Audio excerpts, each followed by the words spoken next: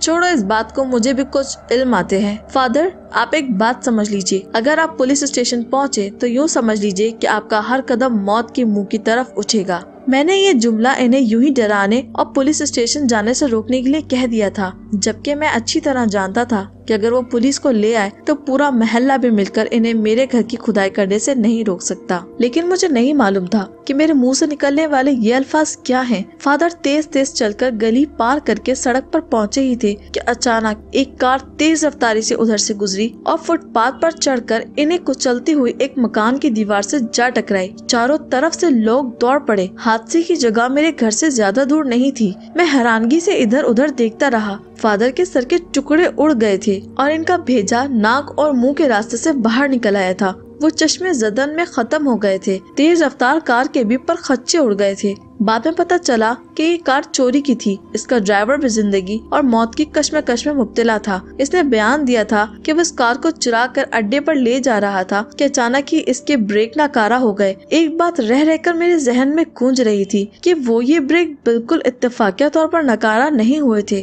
یہ حادثہ اس لیے ہوا تھا کہ وہ پولیس اسٹیشن نہ جانے پائے، میرے گھر کی کھدائی نہ ہو۔ مگر وہ تھا کون جو ترشولی کو آزاد ہوتے نہیں دیکھنا چاہتا تھا؟ وہ کون تھا جس نے گڑھے کے بدصورت نشانات کو ٹائلز کی خوبصورت ڈیزائن میں تبدیل کر دیا تھا؟ اگر وہ میرا ہمدرد تھا تو کیوں؟ پھر میں ان باتوں کو سوچ رہا تھا کہ اچانک ہی میرے خیالات کی روح پڑوس کے ایک استاد پروفیسر دین نے تتر بتر کر دی۔ پروفیسر آہستہ سے کہہ رہے تھے، یہ صاحب تمہارے پاس آئے تھے؟ جی ہاں، یہ میری میڈم کے والد تھے اور مجھ سے کچھ کہہ رہے تھے۔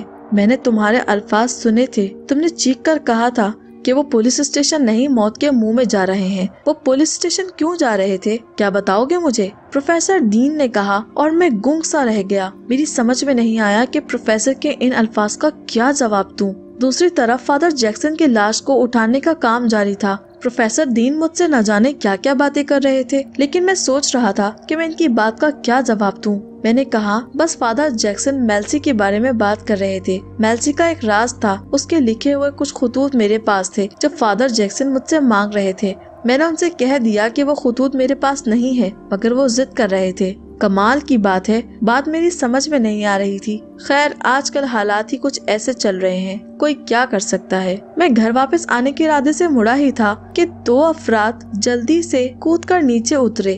دونوں اسپتال ہی کے آدمی تھے۔ پولیس والے بھی اب اس جگہ کا جائزہ لے رہے تھے جہاں وہ حادثہ ہوا تھا۔ وہ لاش اٹھا کر لے جا چکے تھے۔ میں بھی زیادہ فاصلے پر نہیں تھا، ایمبولینس سے آنے والی کوئی چیز تلاش کر رہے تھے۔ مجھے ایک دم پتا چلا کہ جو چیز وہ تلاش کر رہے ہیں وہ فادر جیکسن کا ایک ہاتھ ہے جو حادثے کے بعد یہیں رہ گیا تھا۔ ہم بہت عجلت میں پادری صاحب کی لاش کو یہاں سے لے گئے تھے، لیکن شاید انہیں بچا نہ سکے۔ اس وقت ہم نے ان پر زیادہ توجہ نہیں دی، لیکن جب لاش کو ایمبولینس سے اتارا گیا تو پتا چلا کہ ان کا دایاں ہاتھ حادثے کی نظر ہو کر ان کے جسم سے علیحدہ ہو چکا تھا۔ مگر یہاں تو کوئی ہاتھ ہی نہیں ہے۔